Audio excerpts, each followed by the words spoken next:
또한 너희가 이 시기를 알거니와 자다가 깰 때가 벌써 되었으니 이는 이제 우리의 구원이 처음 믿을 때보다 가까웠음이라. 밤이 깊고 낮이 가까웠으니 그러므로 우리가 어둠의 일을 벗고 빛의 갑옷을 입자. 낮에와 같이 단정히 행하고 방탕하거나 술 취하지 말며 음란하거나 호색하지 말며 다투거나 시기하지 말고 오직 주 예수 그리스도로 옷 입고 종욕을 위하여 육신의 일을 도모하지 말라. 아멘. 찬양하겠습니다.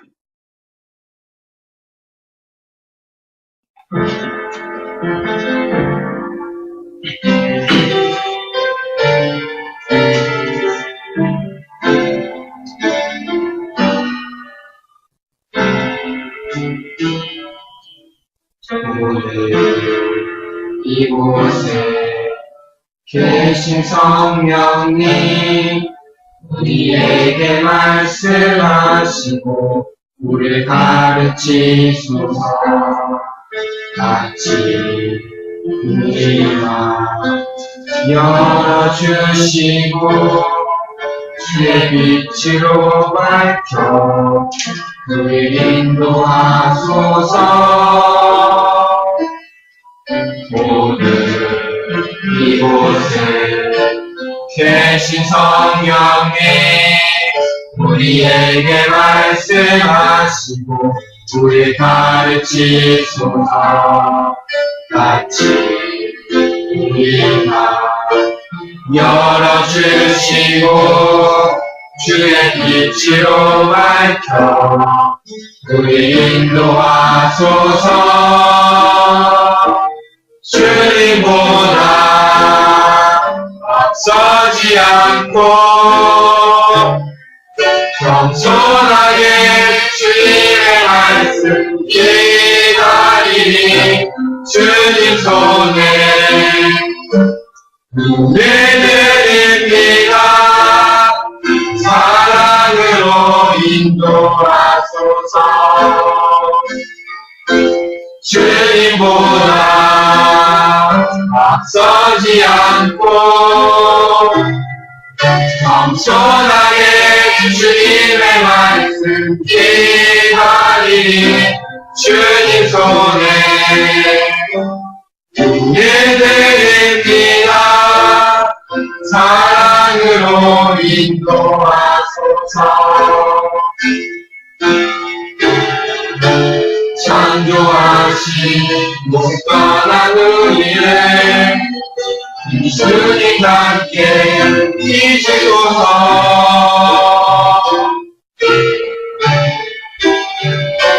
주님보다 앞서지 않고 겸손하게 주님의 말씀 기다리니 주님 손에 예배드립니다. 사랑으로 인도하소서. 사랑으로 인도하소서. 사랑으로 인도하소서.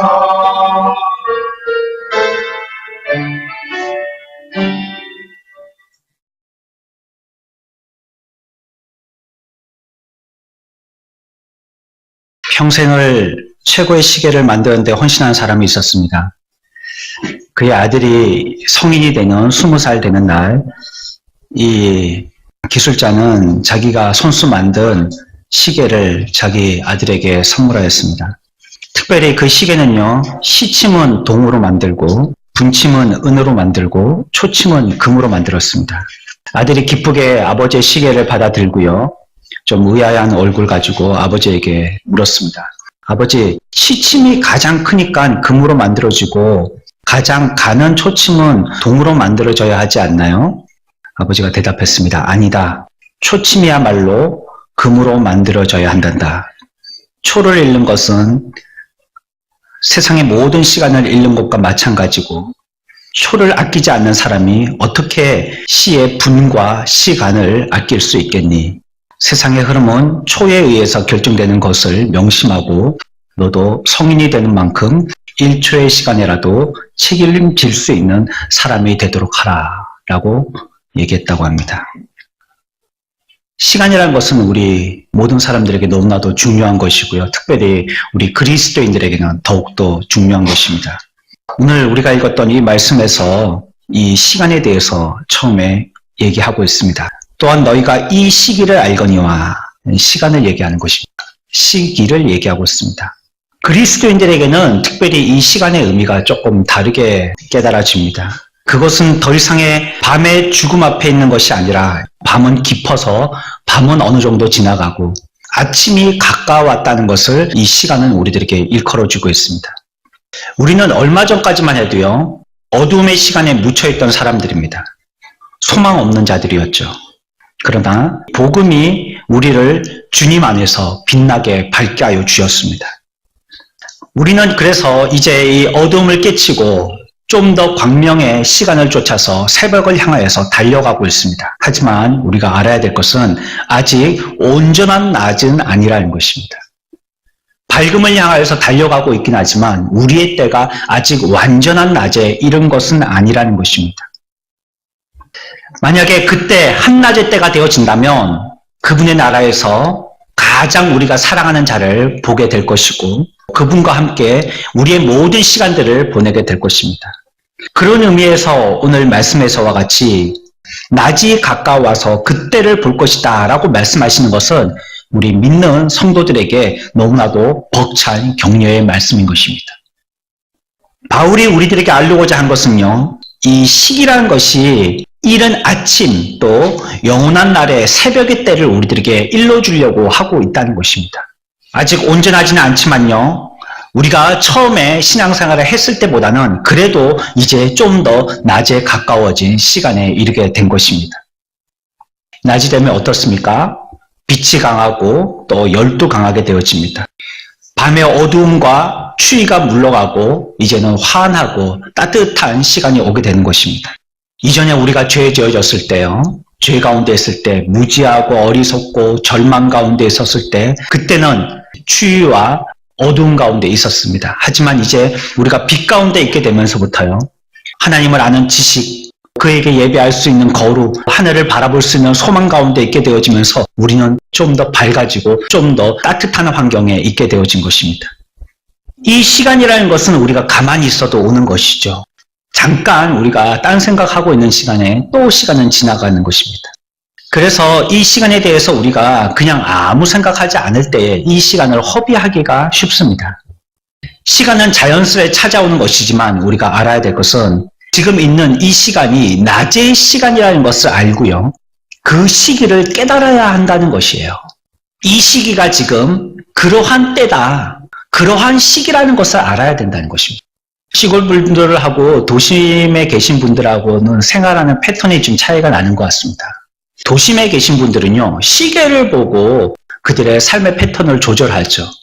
지금 몇 시냐 이걸 보고 이제 자기가 뭘 할지 결정들을 합니다. 출근이 몇 시냐, 8시면 출근을 하겠고, 몇 시냐 보고 12시가 되면 즉각 밥 먹으러 나가야 되고, 그리고 시계를 보고 1시까지는 또 들어와야 되고, 6시 되면 퇴근을 해야 되고, 8시에 약속이 잡혀있으면 그 시간에 나가야 되고, 집에 아이들과 약속이 됐으면 11시까지 들어와야 되고, 그리고 씻고 최소한 1시까지는 자야 된다든지 12시까지는 자야 된다든지 시간을 보고 스케줄을 짭니다. 시골 분들은 조금 다르죠. 언제 눈을 뜨느냐? 해가 뜨면 눈을 뜨십니다. 언제 주무시느냐? 해가 지면 주무시죠. 도심 사람들하고 시골 사람들하고는 좀 시간을 쓰는 개념이 좀 다른 것 같아요. 그래서 우리가 그냥 가만히 시간을 보내게 되어지면 이 시간을 갖다가 어떻게 보내는지도 모르고 나도 모르는 사이에 그냥 얼렁뚱땅 1시간 지나가고 하루가 지나가고 한나절이 지나가게 되는 것입니다. 하지만 이때 우리가 시간을 자꾸 체크해 보듯이 시골 분들이 자꾸 태양을 보면서 지금 중천에 떴느니 기울었느니 해를 보고 시간을 가늠하듯이 우리들도 지금이 어느 때인지 주의 말씀인 우리의 정말로 바른 시계 되는 성경을 통해서 내가 지금 어떤 시기에 있는지를 아는 것이 중요하다는 것입니다.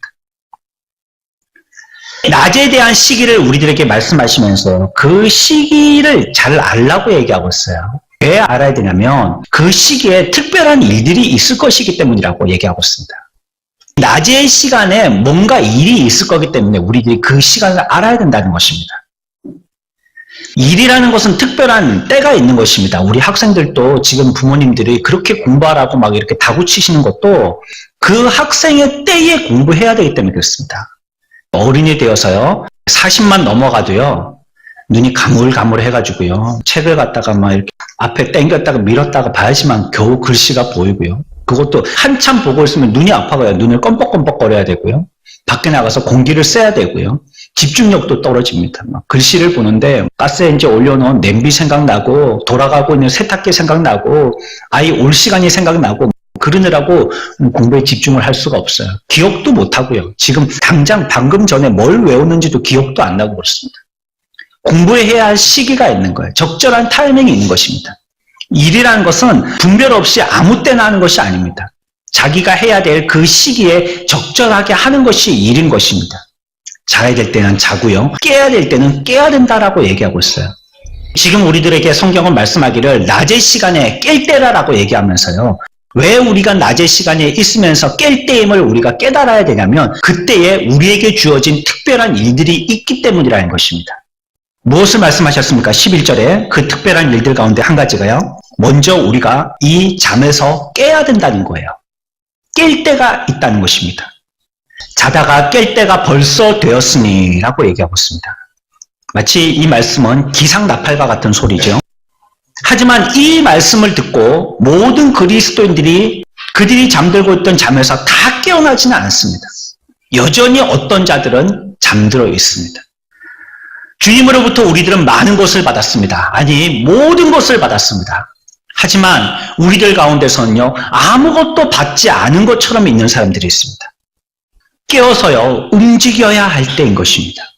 내게 있는 모든 나태함을 버려야 되고, 우리가 그 일을 하기에 하나님이 주신 그 시간, 우리에게 정해주신 그 연한이 일정하기 때문에, 한없지 않고요, 정해져 있기 때문에 우린 특별히 그 시간을 더 잘 써야 하는 것입니다. 주님을 어떻게 섬겨야 할지 전혀 관심 없는 사람 나태해서 주님의 일을 하는 사람들도 있습니다. 우리가 하루의 시간 중에서 악한 영을 섬기는 일에 쓰는 만큼의 반이라도 우리가 하나님 앞에 마음을 기울이고 힘을 쓰는데 노력하고 있는지 스스로 반성해야 합니다. 지금은 우리가 반쯤 잠들어 있는 상태에서요, 깨어야 할 때입니다. 깨어나야 할 때입니다. 꿈에서 깨야 할 때입니다. 믿지 않는 사람들은 꿈꾸기를 좋아합니다. 그 사람들은요, 어두움을 친구 삼고요, 그림자를 쫓아다니는 사람들입니다. 그들이 제일 좋아하는 것은요, 보이지 않고 잡히지 아니하는 환상입니다. 하지만 우리는 이 밤에 속한 자가 아니라고 성경은 얘기하고 있습니다. 그래서 우리들은 세상을 따르는 자와들 같이 세상의 그림자를 사랑하지 말아야 합니다. 밤에서 깨어나야 되고요, 일해야 할 이 낮에서 백일몽에서도 우리들은 깨야 합니다. 그리고 우리들은 깨어있는 채로 분명하고 확실한 진리의 사실 앞에 나와야 하는 것입니다. 내게 주신 능력을 더욱더 발휘해야 되고 모든 힘을 기울여서 이 일해야 할 때에 우리의 최선을 다해야 하는 것입니다. 그게 주님께 부름받은 주의 종으로서의 사명입니다. 먼저 깨라는 것입니다. 12절에는 뭐라고 얘기하고 있습니까? 그러므로 우리가 어둠의 일을 벗고 잠에서 깨어났다면요, 이제 입고 있는 이 잠옷을 갈아입으라는 것이에요. 여러분들 오늘 보니까 잠옷 입고 오신 분들은 안 계시네. 전부 다 보니까 외출복 입고 오셨네. 춥다고 또 혹시 안에 껴입고 오셨습니까? 뭐 그런 것까지 확인할 방법은 없고요. 아마 잠옷을 입고 다니는 사람이 있다면 그분은 몸이 좀 편찮으신 환자입니다. 환자들은 잠옷을 입고 눕고 잠옷을 입고 외출을 하시니까요. 하지만 다른 옷을 입으려면요, 그것을 반드시 벗어야 합니다. 우리가 입고 있는 그 잠옷은 반드시 벗어야지만 다른 옷을 입을 수 있는 것입니다. 빛의 옷을 입기 위해서도요, 죄악과 어리석음의 옷을 벗어야 합니다. 이것을 동시에 갖춰 입을 수는 없어요. 한 가지를 입으려면요, 한 가지를 벗어버려야 되는 것입니다. 만약에 회심한 한 사람이 있습니다. 하지만 그 사람이 회심했지만 그 사람이 여전히 잠옷과 같은 죄악과 어리석음의 옷을 입고 있다면 이 사람은 그의 가지고 있는 그 성품에 종교라는 것을 한 가지 더한 것에 불과한 것입니다. 회심하여서 변화받은 것이라면요, 사람들 앞에서 포도주를 먹던 자가 사람들 보지 않는 데서 숨어서 먹는다는 것, 그 차이 말고는 없는 것입니다. 이것은 진정 우리가 벗어야 할 잠옷을 벗어버린 것이 아닌 거예요. 죄의 옷을 벗지 아니한 채 성도의 옷을 입은 사람들이 있다는 말입니다. 분명히 어둠의 일을 벗으라고 하고 있지만 우리들은 그 벗기를 두려워한 채 그저 내 위에다가 외투처럼 제대로 바르게 입는 것도 아니고 성도의 옷만을 어깨에 걸치고 있는 것입니다.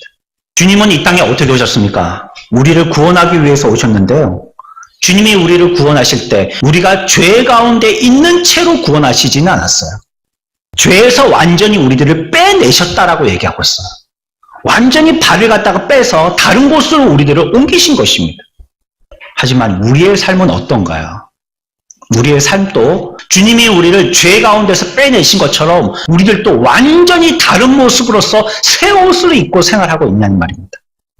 우리에게서 과거의 죄의 습관과 술 취함의 죄됨의 모습들은 제거되어야 합니다.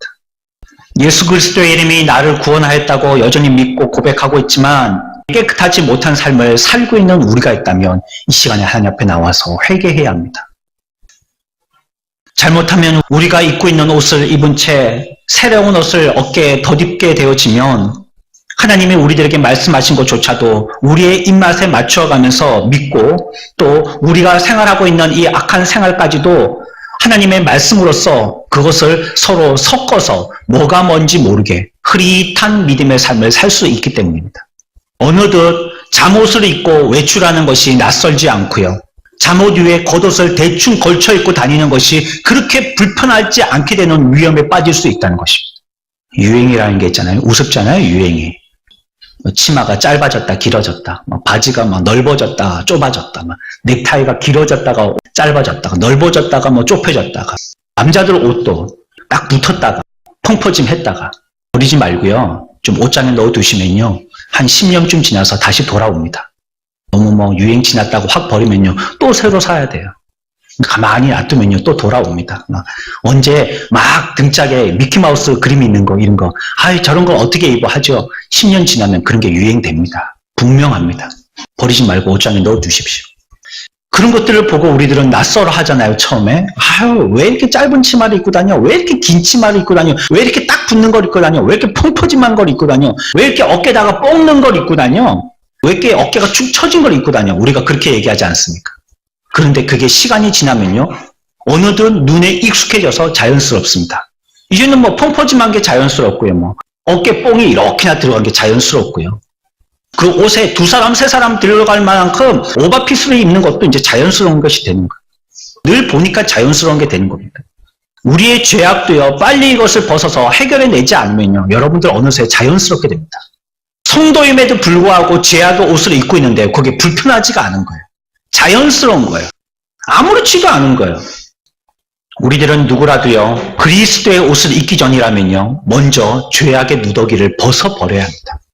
옷을 입는다는 것은요, 속에 입고 있는 이 옷을 벗어버린다는 뜻입니다. 죄를 사랑하는 마음과 악과 짝하는 더러움을 던져버려야 됩니다. 내 생각과 말과 행동이 마귀가 도와주고 마귀가 편들어주는 삶이 되어서는 안 된다는 겁니다.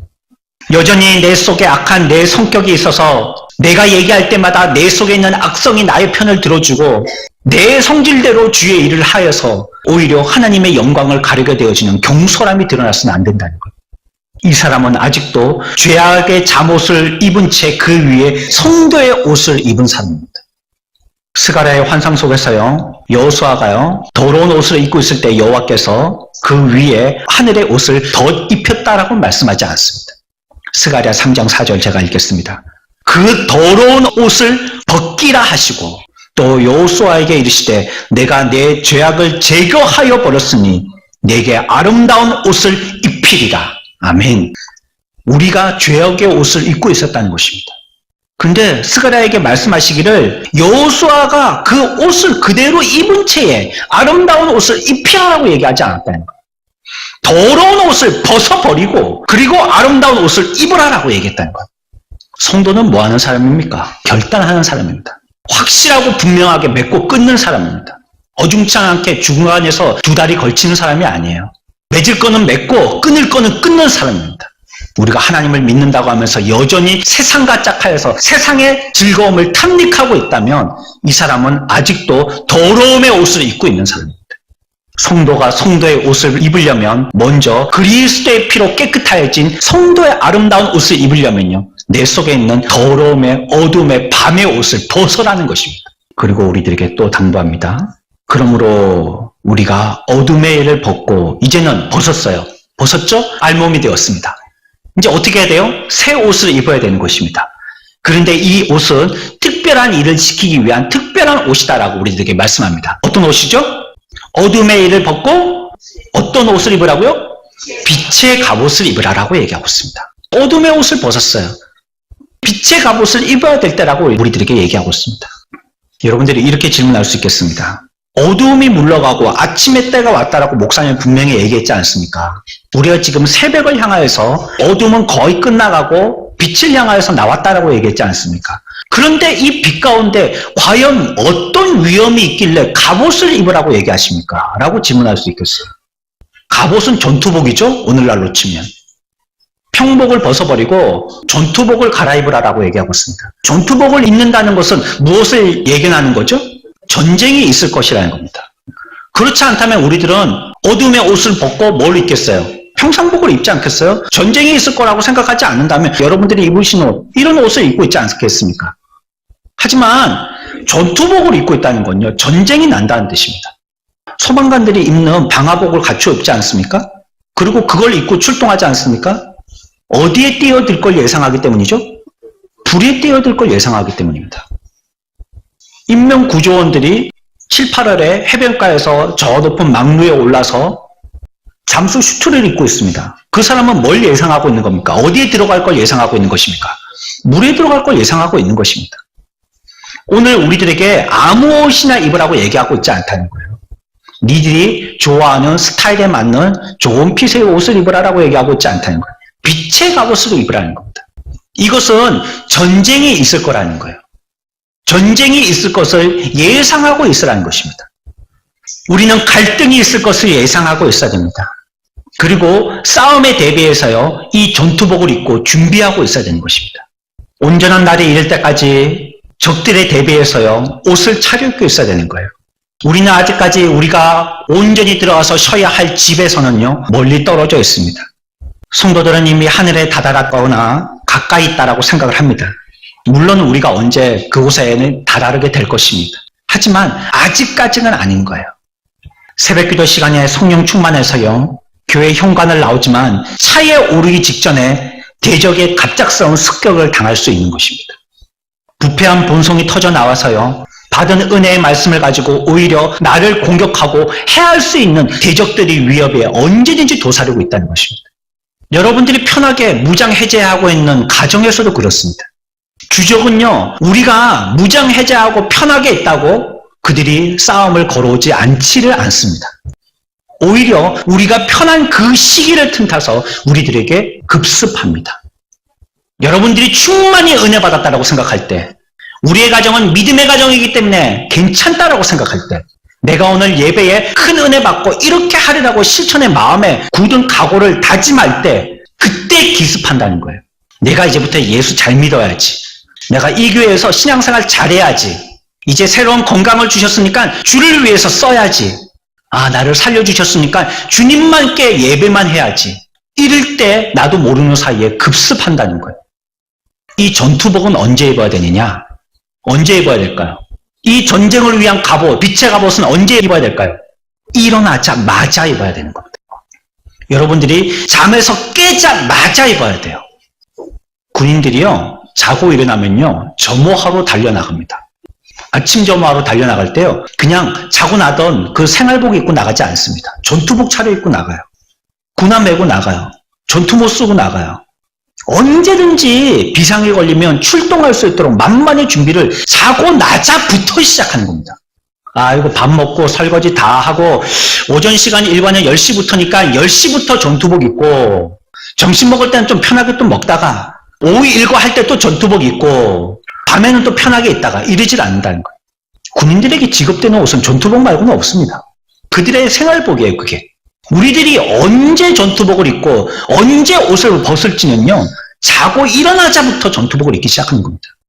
사탄마귀가 언제 우리를 공격할지 모르기 때문에 그렇습니다. 아마 시험의 때를 아는 사람이라면 아무도 시험받지 않을 겁니다. 우리가 시험받는 이유는 시험의 때를 모르고 대비하지 않았기 때문입니다. 무슨 말이냐? 시간 좀 지나서 입어도 되겠다라고 여유있게 빛의 갑옷을 입지 않은 거예요. 우리는 일어나자마자 전투복을 갈아입고 탄대를 메고 철모를 쓰고 장비를 갖춰야 합니다.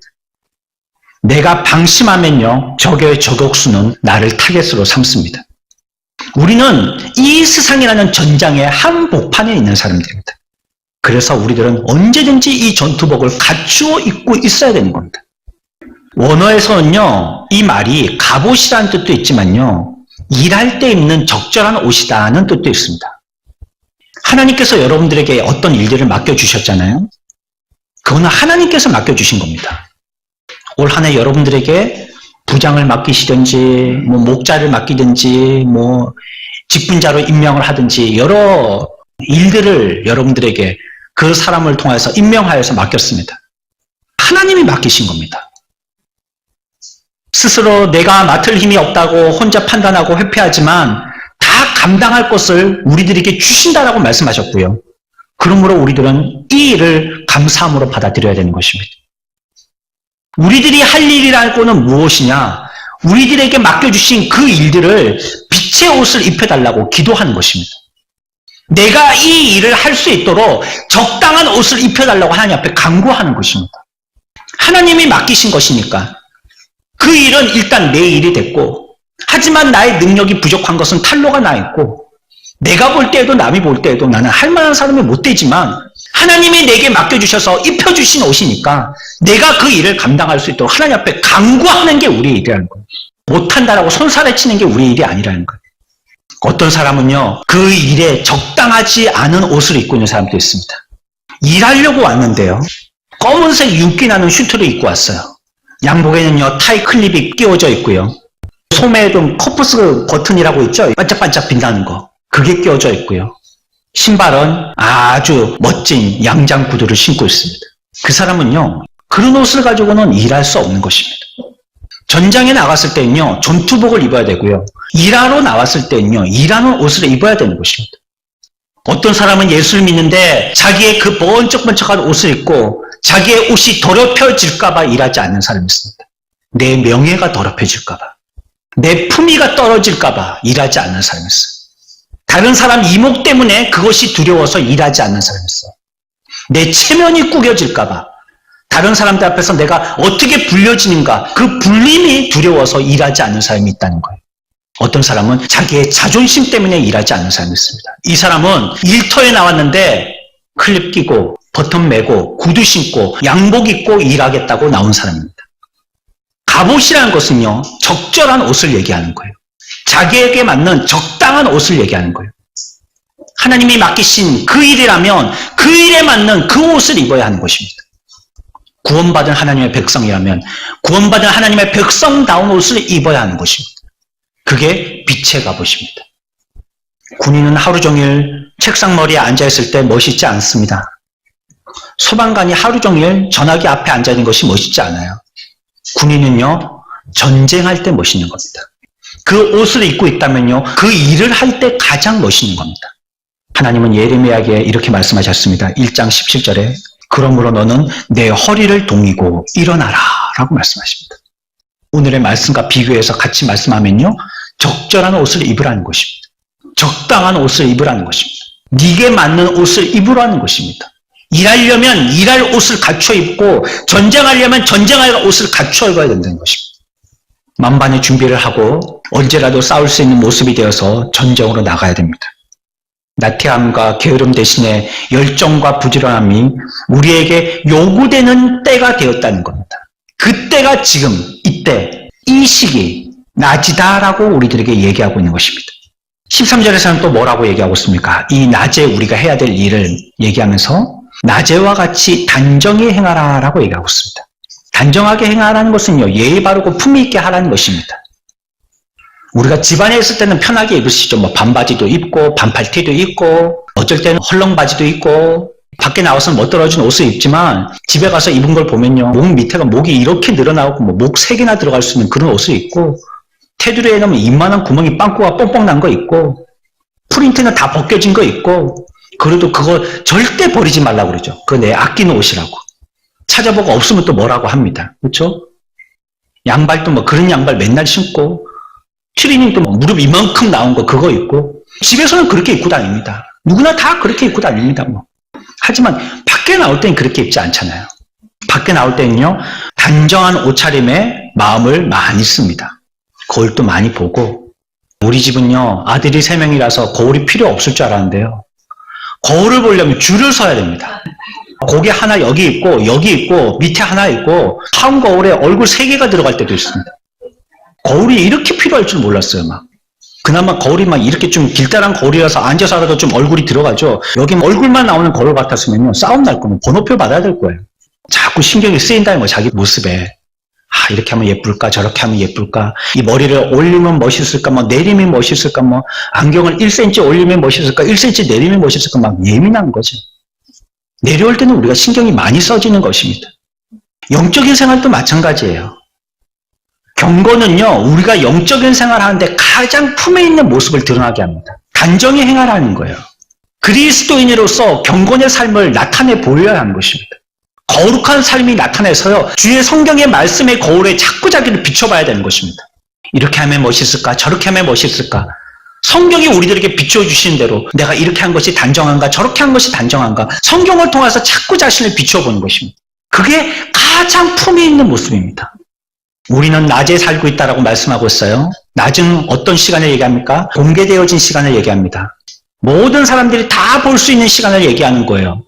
도둑놈은 그래서 낮에 들어오지 않습니다. 모든 사람들이 다 보기 때문에. 못 보는 밤에 오죠. 낮은 공개되어진 시간이에요. 어떻게까지 우리들은 공개되어졌느냐? 성경은 허다한 증인들이 보기까지 공개됐다는 거예요. 우리끼리도 보고 있지만 이미 천국 간 사람들도 우리를 보고 있다는 거예요. 살피시는 하나님께서 우리들을 보고 있습니다. 그래서 우리들은요, 그 잔치에 들어가기 위해서 적당한 옷을 갖추어 입어야 하는 것입니다. 우리의 삶에 대해서 거룩을 품위로 삼지 않는 사람들은요, 하나님이 함께 하시지 않을 거예요. 냄새나니까, 더러우니까. 단정히 행하고라는 말은 정직히 행하라는 말도 있습니다. 그런 뜻도 있습니다. 우리는 빛의 자녀로서요, 밝음의 생각과 말과 행동을 해야 됩니다. 사람을 떠보려는 말 하면 안 됩니다.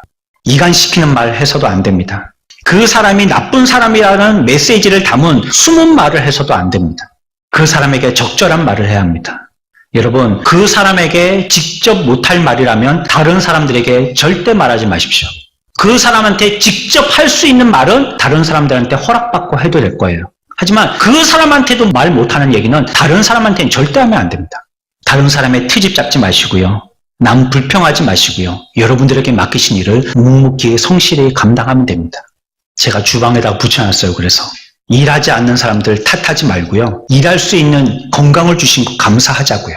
그렇게 불평하기 시작하면요. 불평이 끝이 없습니다. 이스라엘 민족들이 광야 생활할 때 고기 줘도 불평했고요. 물 줘도 불평했습니다. 살려줘도 불평했고요. 시원하게 구름으로 막아줘도 불평했고요. 따뜻하게 불로 데워줘도 불평했습니다. 그래서 그들은 광야 가운데 계속해서 죽어나갔습니다. 불평하면 죽습니다. 자기 영이 죽어요. 불평은 지금 내가 하고 있는 이 일까지도 진실하게 일하고 있는 것이 아닌 것을 나타내는 결과가 되는 것입니다. 우리의 언행은 빛인지 내가 살고 있는 이러한 삶은 지금 모든 사람들에게 공개될 수 있는 일인지 스스로를 비춰봐야 합니다. 그것이 우리들을 불편하게 만들 것입니다. 분명합니다. 다른 사람들에게 주목의 대상이 된다는 것은 정말 불편한 것입니다. 하지만 이 불편함을 감당할 수 있어야지 신앙생활을 할 수 있는 것입니다. 편하려고 하면요, 신앙생활을 못하는 겁니다. 신앙과 편리를 맞바꾸지 마십시오. 편리를 쫓을 때부터 그 신앙은 잘못되기 시작합니다. 조금 더 편하자, 좀 더 쉽게 하자, 좀 더 내 몸에 좋게 하자. 그때부터 그 신앙은 뒷걸음질하기 시작하는 겁니다. 불편함이 편함으로 갈 때 그는 어둠에 빠져드는 것입니다. 성경은 그래서 우리들에게 뭐라고 얘기하세요? 낮에와 같이, 낮이니까 지금 시간이, 낮이 거의 다 됐으니까 단정히 행하라는 겁니다. 정직하게 행하라는 것입니다. 그리고 우리들에게 더 이상의 어두움의 행동을 하지 말라는 것입니다. 이 시대의 사람들은요, 설교자가 솔직하게 얘기할 때 그 얘기를 듣기 싫어하는 시대 사람들입니다.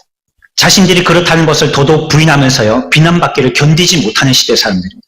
가장 건강한 성도는 어떤 사람이냐? 꾸밈이 없는 사실을 감사하면서 즐거워하는 사람입니다. 그래서 가짜는요, 자신을 진짜라고 말해줄 때 좋아합니다. 진짜는요, 자신을 가짜라고 말해주는 사람에 대해서 감사합니다. 사도는 분명히 우리들에게 외칩니다. 방탕하거나 술 취하지 말라라고 얘기하고 있습니다. 우리가 죄악된 행위를 하게 될 때 우리 마음에 밤이 시작되어집니다. 밤이 계속되는 거예요. 태양 앞에서는 그런 흥청거리는 잔치나 비난받을 짓을 부끄러워서 못하는 것입니다.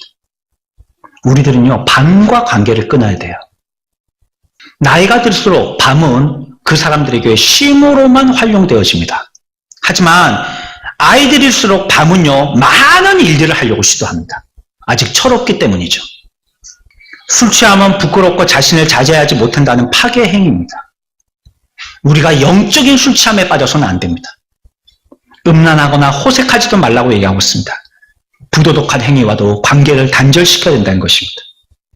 음란의 말, 퇴폐적인 정신, 이런 거는 우리들을 두려워해야 할 것들입니다. 어제 신문을 봤더니 명절 기간 동안에 나의 운세 이래가지고 막 운세가 한 페이지가 다 나왔어요. 막 개, 소, 말, 돼지 동물 그림들 쭉 나오면서 거기에 뭐 어쩌다 우리가 재미로 그런 거 보면 안 됩니다. 처음에 죄가 재미로 시작되는 겁니다. 재밌다고 그거 따라하면 안 돼요. 간음하고 우상 숭배에 빠져 있어서도 안 되고요. 그 사람은 주님이 함께 하시지 않는다고 했고 오히려 그 사람을 저주한다라고까지 성경은 얘기하고 있습니다. 시대의 더러움에 자신을 방치하지 마십시오. 상대성만을 인정하고요. 절대성은 유물처럼 여기는 태도, 편리 위주, 다수의 횡포, 진리보다 인리를 앞세우는 태도, 이런 것들 따르면 안 돼요. 이건 바른 게 아니에요. 정욕은 다툼과 시기라는 두 얼굴을 가지고 있습니다. 우리가 정욕적으로 살게 되면요, 그냥 육식적으로만 살게 되는 것입니다. 그리스도인들은요, 쟁투해서는 안 됩니다. 시기는 어둡고 수치스러운 것입니다. 자신들의 잘못이 감추어지고 평판에 흠이 나기 때문에 선한 사람들을 좋아하지 않는 것입니다. 이런 모든 더러운 것들을 경계하고 혐오하라고 우리들에게 얘기하고 있는 것입니다.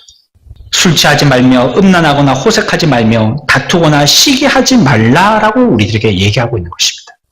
어떻게 하는 것이냐? 14절에 오직 주 예수 그리스도로 옷 입고 종욕을 위하여서 육신의 일을 도모하지 말라는 것입니다. 저 여러분들, 이 시기가 어떤 시기인지 아세요? 지금 우리가 살고 있는 이 시기가 어떤 시기인지 아냔 말이에요. 경제 어려운 시기 이런 거 말고요. 북미 간에 뭐 회담이 있을 만한 시기 그런 거 말고요. 뭐 일본과 우리와의 관계가 어떻고 이런 시기 말고요. 도지사가 잡혀 들어가고 대통령이 무슨 말하고 이런 시기 말고요. 영적인 우리의 시기가 어떤 줄 아시냔 말이에요. 지금 도대체 우리가 어느 쯤 와 있는지 아시냔 말이에요. 어둠에 있는지 빛에 있는지 지금 나의 상태가 어떤 상태인지 아시냔 말이에요. 성경 우리들에게 얘기하고 있습니다. 네가 있는 그 시기를 알라라고 얘기하고 있어요. 네가 지금 있는 그때에 뭘 해야 되고 뭘 하지 말아야 될 것인지 그 시기를 알라라고 얘기하고 있습니다. 이 말씀을 잘 들어서 이때를 지혜롭게 우리가 해야 될 것을 하고 하지 말아야 할 것을 하지 않는 하나님의 거룩한 백성 되어지는 저와 여러분들의 삶이 되시기를 축원합니다.